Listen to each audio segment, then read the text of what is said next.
Mas eu tenho achado interessante esse momento, né, de conversa que vocês têm tido aqui, toda quarta-feira, acerca de alguns assuntos, onde, na verdade, a figura central não é o outro, não é uma situação, mas a figura central me parece que sou eu mesmo, né? Quando falou vencer o inimigo eu, né? Quando fala de vencer a ansiedade, vencer a minha ansiedade. Quando fala sobre vencer... Quais foram os outros temas? As mágoas, minhas mágoas, não é a mágoa do outro. Eu acho isso legal, eu acho isso interessante, porque nos coloca no centro do problema, né? E, ao mesmo tempo que nos coloca no centro do problema, também nos coloca na resolução do problema. Porque quando você entende, quando eu e você entendemos que a gente tem alguma situação que a gente precisa deixar diante de Deus, que a gente precisa deixar Deus cuidar, que a gente precisa deixar Deus tratar, com certeza Deus vem e trata. É um reconhecimento que a gente tem que fazer. Porque às vezes a gente sempre olha para o vizinho. Às vezes a gente olha para o outro, às vezes a gente olha para colar, a gente... E eu? Não, mas o problema pode ser eu, sou eu o problema. E eu acho isso, vou ser muito sincero para vocês, eu acho isso de uma maturidade tão grande. Quando a gente chega diante de Deus, ou quando a gente chega diante de alguém, a gente fala assim, não, o problema sou eu, né?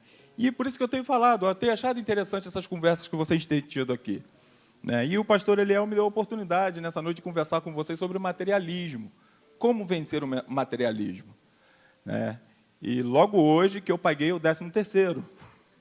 E estou esperando o meu 13º faturamento. E aí, quando eu paguei, eu estava até pensando nessa conversa que a gente ia trazer para vocês, e eu fiquei imaginando, né? Hoje foi a primeira parcela do 13º, para quem parcela, e para quem não vai parcelar, tem que pagar tudo hoje. E aí eu fiquei imaginando uma opção de gente amanhã, na rua, sacola cheia, comprando uma porção de coisa, como uma vez eu vi alguém dizer, comprando uma porção de coisa que não precisa para mostrar para alguém que não goste, né? A pessoa pega o dinheiro que ela ganha no final do ano e aí vai para a rua, vai para o shopping para comprar coisas que não precisa, né? Para mostrar para pessoas que ela não gosta, mas simplesmente porque ela quer comprar, ela quer ter, ela precisa ter. E aí por isso que as pessoas se enveredam nisso. Lá em casa eu tomei uma iniciativa, né? E a gente não compra, minha esposa está ali, sabe, né? A gente procura não ir a shopping no final de ano. A gente procura não entrar nessa loucura que todo mundo entra, de ir comprar coisa, comprar. Até porque eu gosto de liquidação. Então, janeiro e fevereiro é a melhor época de comprar. Para quem precisa comprar alguma coisa também. Então, fiquei imaginando o pessoal essa semana e já começar a gastar, e você pode ver, vai estar a rua cheia, shopping cheio, até o final de dezembro você vai ver esse cenário, né? E é sobre isso que a gente queria conversar com vocês nessa noite. Como eu disse para vocês, o tema é materialismo, como vencer o materialismo, mas primeiro a gente precisa definir exatamente o que é isso, o que é materialismo, o que é uma pessoa materialista. O que é isso, Alexandre? Materialismo é a maneira de viver extremamente devotada aos bens, valores e prazeres materiais. Isso é uma pessoa materialista. É uma pessoa que dá tanto valor aos bens, é uma pessoa que dá tanto valor ao prazer material, que ela não quer largar a mão disso. É isso que satisfaz a vida dela. Esse é o foco da vida dela. Essa é a busca que ela tem. E sabe o que eu acho mais interessante?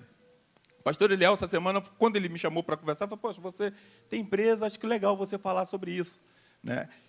E uma das coisas que eu tenho observado é que o materialismo ele tem se travestido com outros nomes, né? Conquista de sucesso, né? Obter sucesso é um dos nomes que, às vezes, o materialismo ele acaba se travestindo. Outra questão também, batimento de meta, sua meta pessoal. É uma outra forma. Nada contra sucesso, nada contra você conquistar, não é nada sobre isso. Mas o fato é que a gente tem que entender exatamente até que ponto você está em busca de algo que você planejou para a sua vida, até que ponto você está em busca de algo que você sonhou com a sua família, ou se você está vivendo uma vida materialista.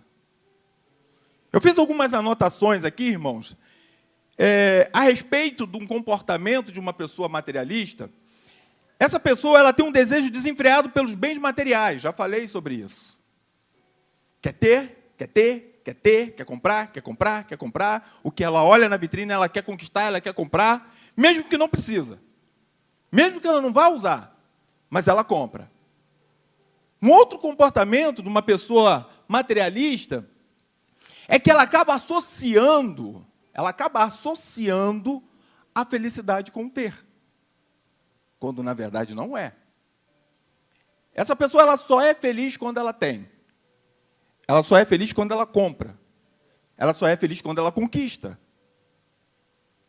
Essa é uma característica de uma pessoa materialista. Uma outra característica de uma pessoa materialista é que ela é extremamente insatisfeita. Nada satisfaz essa pessoa. Ela não se sente satisfeita com nada.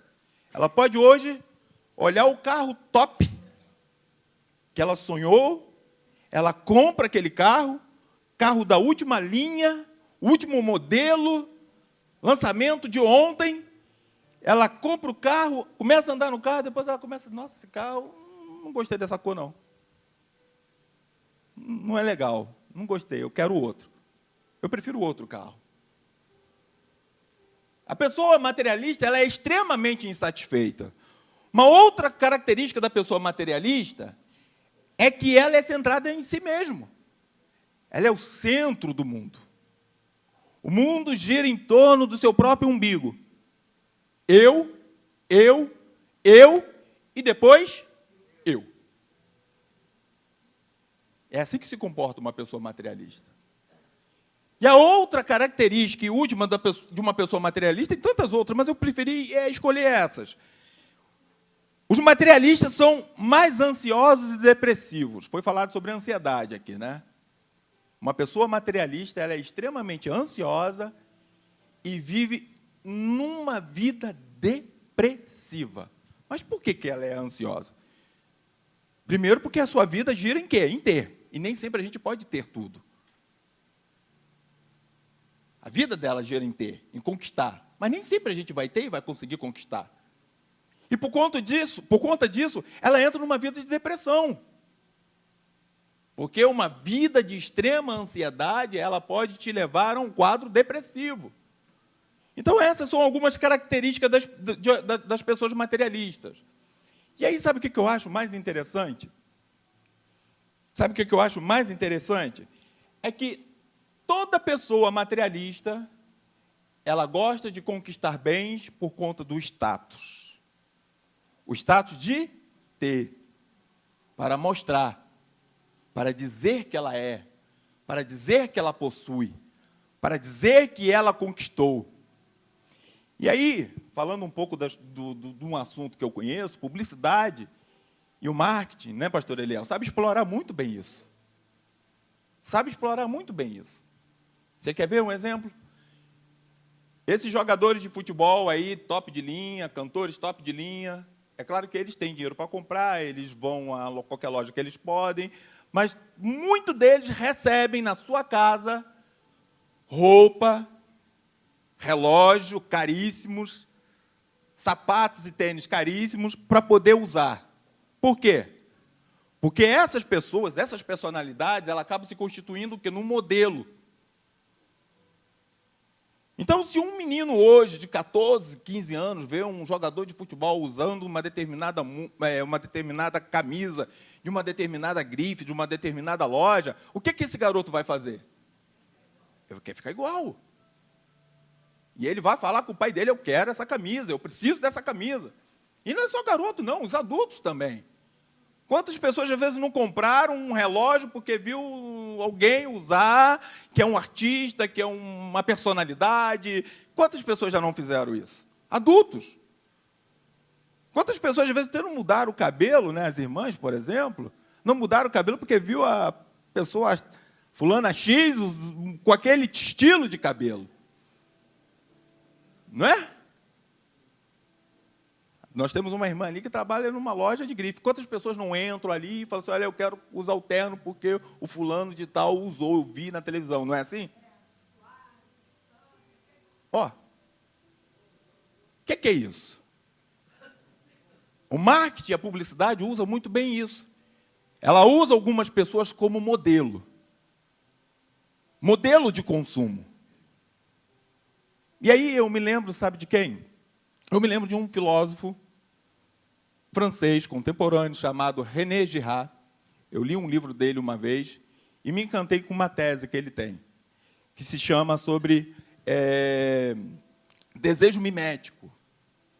E aí depois ele vai desenvolvendo essa tese de desejo mimético até chegar num outro assunto chamado rivalidade mimética. E o que esse homem fala com essa tese filosófica que ele criou? Ele fala que todo conflito humano, todo conflito da sociedade emerge exatamente desse ponto. E o que é desejo mimético, irmãos?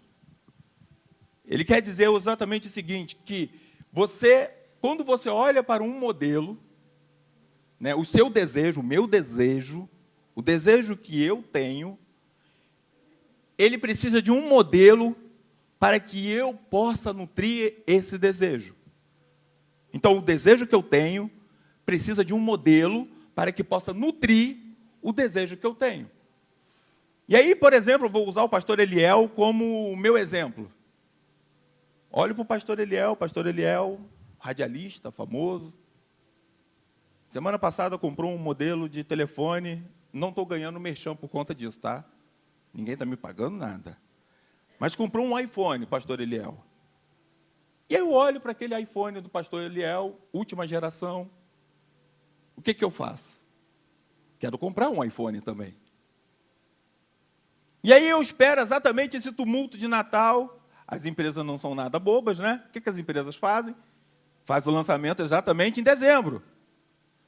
Né? Algumas, ou quase todas elas, fazem lançamento em dezembro. E eu vou exatamente para umas lojas dessa da Apple para poder comprar esse último modelo do iPhone que eu vi o pastor Eliel usar, porque o pastor Eliel é um modelo para mim. E aí eu chego naquela loja abarrotada de gente, lotada de gente, todo mundo também ali querendo comprar esse iPhone, porque o lançamento, e lançamento todo mundo gosta de ir comprar. Só que a lógica do mercado é o seguinte, existe mais procura e menos o quê? Oferta. Você tem mais procura e menos oferta. E está ali eu e mais algumas dezenas de pessoas naquela loja, para comprar lá o tal do iPhone. E, de repente, naquele tumulto todo, naquele alvoroço todo, eu começo a esbarrar num cidadão do meu lado, e aí tem uma outra pessoa que está do meu lado, e aí, de repente, eu piso no pezinho de um garoto, de uma criança, e aí o pai dessa criança começa a discutir comigo, e aí, ao mesmo tempo que ele começa a discutir comigo, eu também começo a brigar com ele, e daqui a pouco nós dois estamos rolando no chão, brigando. A gente foi comprar um telefone. A gente foi num lugar para poder adquirir um bem, para poder suprir a minha necessidade do desejo de ter. E é sobre isso que o René Girard fala. Por isso que ele fala que quando essa questão do desejo mimético, que é o desejo por imitação, para que a gente possa entender melhor, o desejo por imitação, você começa a usar modelos de imitação para você suprir a sua necessidade de ter, esse é o ponto principal do conflito humano. E o que a Bíblia fala sobre isso? Eu queria te convidar a abrir a sua Bíblia. Na Epístola de Tiago, capítulo 4. Epístola de Tiago, capítulo 4, do verso de número 1 ao verso de número 5. Tiago, quando escreve essa epístola, ele escreve aos judeus cristãos que estavam espalhados em terra estrangeira. Não é um livro doutrinário, é um livro prático, de vida cristã prática. E do capítulo 4 ao capítulo 5, fala exatamente sobre o mundo em oposição a Deus. E aí Tiago também aponta a respeito dos desejos desenfreados da humanidade. Esse é o tema principal, um dos temas principais aqui dessa epístola de Tiago. E aí ele começa, lá no verso de número 1, exatamente dizendo da seguinte forma: de onde vêm as guerras e peleja entre vós? A gente está falando de quê? De conflito, né?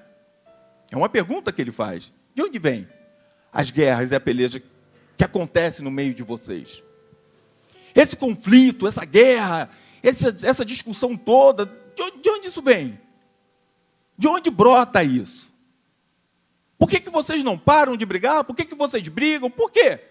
É uma pergunta que Tiago faz. De onde vem isso? E aí ele mesmo vai dar a resposta. Porventura não vem disto, a saber, dos vossos próprios deleites ou prazeres. Então, ao mesmo tempo que ele pergunta, de onde vêm os conflitos que acontecem entre vocês? De onde vêm as guerras que acontecem entre vocês? Ué, então vocês não sabem? Vem exatamente do próprio desejo de vocês. Vocês desejam tanto. Vocês querem tanto. E de repente, quando vocês veem, vocês estão brigando entre vocês. E aí eu acho mais interessante que ele vai seguindo nessa epístola e diz da seguinte forma, que nos vossos membros guerreiam. Ou seja, o desejo que vocês sentem é tanto, que isso domina a própria vida de vocês. Existe uma guerra interna dentro de vocês. E por conta exatamente desse desejo interno, dessa guerra interna, vocês começam a brigar um contra os outros. É daí que vem o conflito de vocês. E aí Tiago, ele segue discorrendo aqui e diz da seguinte forma: cobiçais e nada tendes, sois invejosos e cobiçosos e não podeis alcançar, combateis e guerreais e nada tendes. Olha só. Quer dizer, você corre atrás, você cobiça, você quer, você luta, mas você não conquista, você não consegue, você não tem. Você não consegue ter. Até porque, né? Com essa ótica aqui, não dá para ter, cobiçando. Não dá para ter. E aí ele segue discorrendo.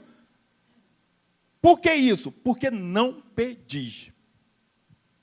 Aí esse é um momento para a gente fazer uma reflexão muito interessante, né? Bom, se Tiago está falando que eu cobiço, que eu guerreio, que eu luto, e eu não adquiro porque eu não estou pedindo, então eu vou dobrar o meu joelho e vou orar, vou interceder a Deus, vou buscar a Deus por isso. E aí a gente dobra o nosso joelhinho, começa a orar a Deus, e Deus me dá isso, e Deus me dá aquilo, e Deus eu quero isso, e Deus isso, Deus eu, Deus eu, Deus eu, Deus eu. A oração do eu. A oração do eu. Uma vez eu estava conversando com um pastor, inclusive até tio meu, pastor Paulo Ribeiro, e ele estava falando uma experiência que ele estava tendo através da oração. E ele me disse assim: Alexandre, olha, eu tenho recebido tanto, mas eu tenho recebido tanto da parte de Deus. Eu falei: você mesmo, tio, mas como assim você tem recebido tanto da parte de Deus? Porque eu tenho orado, mas quando eu dobro o meu joelho para orar, eu esqueço de mim. Eu me deixo de lado. E aí eu começo a lembrar eu lembro de um parente, eu lembro de um sobrinho, eu lembro de um irmão da igreja, eu começo a falar, e daqui a pouco eu passo 20, 30 minutos e oro, e recebo. Oro pelas pessoas e depois Deus supre as minhas necessidades. Deus responde às minhas orações, que inclusive eu nem cheguei a fazer por mim mesmo. Porque ao invés de eu ter colocado eu como figura central nas minhas orações, quando eu estou conversando com Deus, eu deixo outras pessoas, que talvez às vezes não têm nem força para orar. E Tiago, ele fala exatamente sobre isso. Ele fala assim: vocês não estão pedindo. E aí, alguns de nós talvez poderiam dobrar os joelhos e dizer: então agora eu entendi porque que eu não recebi aquilo. Agora eu vou orar, falo: Senhor, me dá isso, me dá isso, me dá isso. E aí ele responde lá no verso de número 3, pedis e não recebeis.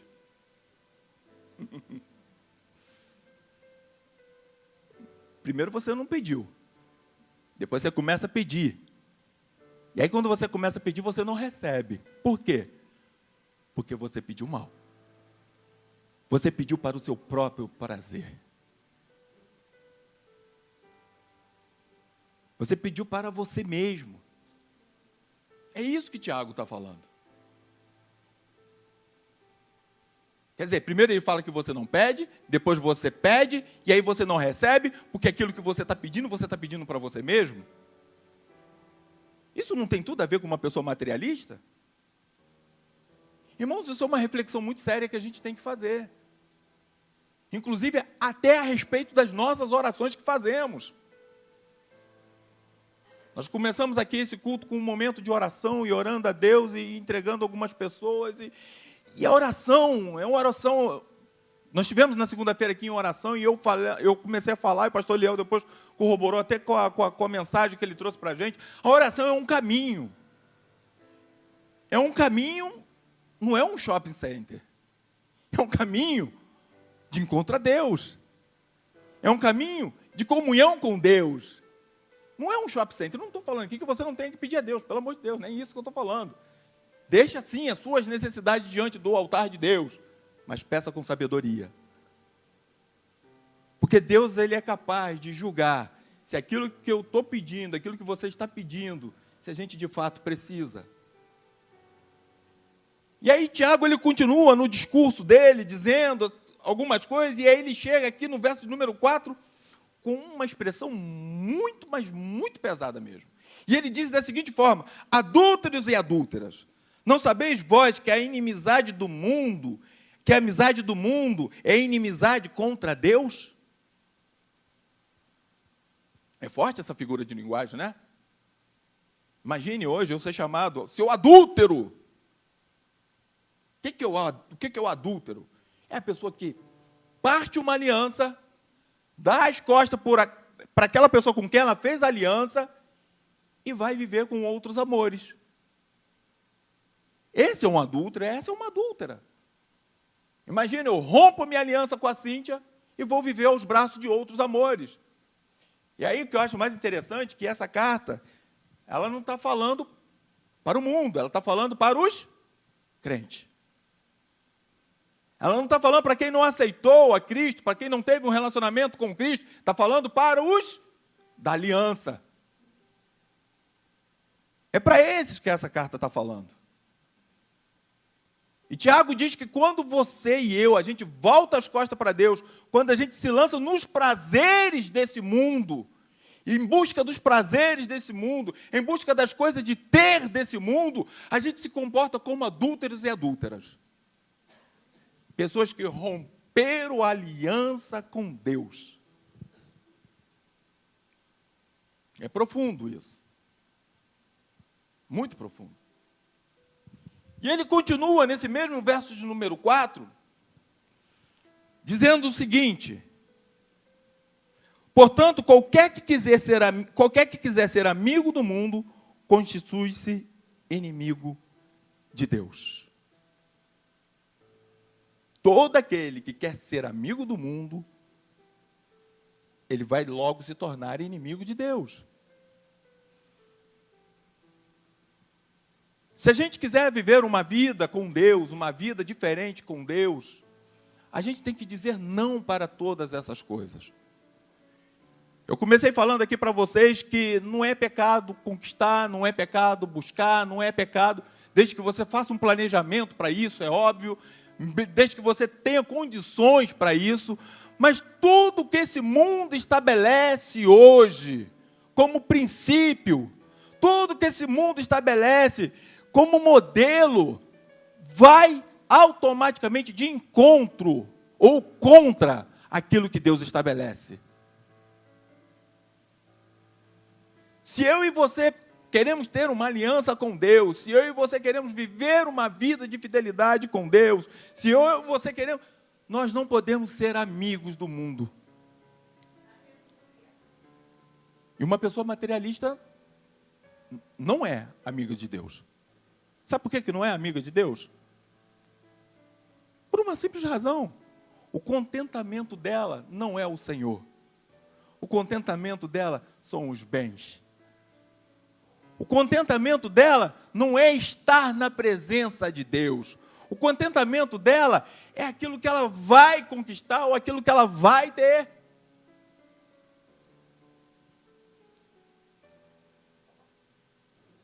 E aí Deus não se agrada disso. Deus não se agrada disso. Se você hoje tivesse que me perguntar da seguinte forma: Alexandre, legal, entendi o que você falou. Muito bom. Mas o que eu tenho que fazer se eu sou uma pessoa materialista, se eu tenho meu coração voltado para os bens materiais, e eu tenho percebido que isso tem estragado o meu relacionamento familiar, porque isso gera um conflito. Eu estava lendo um artigo, eu me esqueci qual foi o site, até um site de uma agência internacional, a respeito dos casamentos que se quebram, exatamente por conta da busca dos bens materiais. O casal vai para casa, casam, e aí cada um deles tem uma rotina de vida, eles estabelecem, planejam uma situação, e planejam uma questão, e começam a trabalhar, e começam a trabalhar, e começam a trabalhar, eles começam a conquistar, e daqui a pouco um olha, não, porque esse aqui é meu carro, esse é seu carro. Não, porque esse aqui é meu isso aqui é seu isso. Porque isso aqui é seu, isso aqui. E aí o que acontece? Os casamentos acabam. Começa a gerar um conflito familiar e acaba. É muito sutil isso, irmãos. Eu quero que vocês entendam nessa noite que isso é muito sutil. Eu costumo dizer que lá em casa não tem meu e não tem da Cintia, é nosso.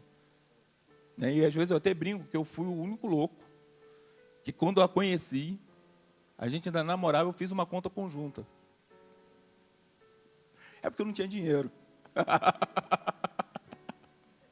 Na época eu não tinha, nem hoje eu tenho dinheiro, mas na época eu não tinha dinheiro. E eu abri uma conta conjunta, porque a gente ia se planejar, ia casar. Não é seu dinheiro, não é meu dinheiro, é nosso dinheiro. Vocês estão entendendo de onde vêm os conflitos? Como diz o ditado, antes era, quando a gente casa é meu bem, quando a gente separa são os meus bens. E esse conflito está dentro da igreja do Senhor Jesus também. E é a resposta que eu te dou, se você tiver que me perguntar, Alexandre, mas o que eu faço para poder não ser uma pessoa materialista? A resposta que eu tenho é que Tiago aponta aqui no verso de número 4, rompa com o mundo. Rompa. Rompa com o mundo. Corte os laços com o mundo.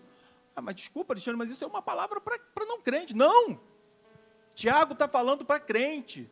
Tiago está falando para cristãos que estavam em outras terras, estavam em terras estrangeiras.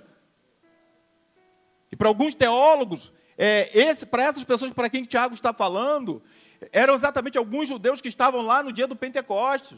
E foram cheios do Espírito Santo de Deus. E depois voltaram cada um para o país de onde eles estavam. É para essas pessoas que Tiago está falando. E ele está exatamente dizendo, rompam com o mundo, se vocês quiserem ser amigos de Deus. Se vocês quiserem ter uma vida plena de Deus, rompam com o mundo. É porque é muito sutil. A gente também vive numa terra estrangeira. Amém? Você concorda comigo que a gente é peregrino nessa terra? Só que tem uma coisa que eu preciso te dizer nessa noite. Nessa nossa peregrinação, a gente vai escolher o nível de lama que a gente vai pisar. Porque a gente vai se sujar. Você não concorda comigo? É quase que impossível, ou impossível você andar nesse mundo, vivendo numa terra estrangeira, sem não se sujar um pouco de lama. Só que a escolha vai ser minha e sua. Qual nível de lama você vai pisar? Tem gente que só suporta aqui, no pezinho. Tem outros que vêm aqui, Tem gente que ainda deixa chegar no joelho, eu já começo a achar perigoso. Porque o que o mundo tem a oferecer é podridão, irmãos, é lama. Não é outra coisa a não ser isso. Não é outra coisa a não ser isso. E aí, lá no verso de número 5, Olha o que Tiago diz: ou cuidais vós que em vão diz as Escrituras, o Espírito que nós habita tem ciúmes. Ué, por que o Espírito Santo que em nós habita tem ciúmes? Por quê? É porque alguma coisa está tomando o lugar dele. Alguma coisa tomou o lugar dele. Se eu fui cheio do Espírito Santo de Deus, se eu estou cheio do Espírito Santo de Deus e o Espírito Santo começa a ter ciúme, é porque alguma coisa está tomando o lugar dele. Vocês estão entendendo? Então, assim, eu poderia trazer muitas fórmulas a respeito de como combater o materialismo, mas eu achei essa explicação mais simples. Até pelo tempo que a gente tem, a explicação mais simples. Precisamos romper com o mundo. Porque todos esses exemplos que eu trouxe para vocês aqui, nesses 30 minutos, a gente não percebe, a gente não nota, mas a gente acaba se enveredando nesse caminho. E aí a gente precisa estar cheio do Espírito Santo de Deus. A gente precisa estar cheio de Deus para discernir e não fazer aliança com o mundo. Amém, irmãos? Que a gente possa fazer uma reflexão a respeito disso. Eu não conheço a sua vida, eu conheço a vida de poucos irmãos aqui. Mas a gente precisa saber se a gente é ou não uma pessoa materialista, se a nossa vida está fundada nisso. O nosso gozo é Deus, a nossa alegria é Deus, o nosso contentamento é o Senhor. A nossa habitação é o Senhor. É o Senhor que tem que ser o centro da nossa vida e da nossa busca. É o Senhor. E para finalizar essa conversa que eu estou tendo com vocês, eu quero citar uma frase que eu gosto muito, de Charles Spurgeon. Quanto mais do céu existe em nossas vidas, menos da terra cobiçaremos. Quanto mais do céu estiver em nossas vidas, menos da terra nós vamos cobiçar. Que Deus possa nos abençoar e nos encher do Espírito Santo dele. Amém.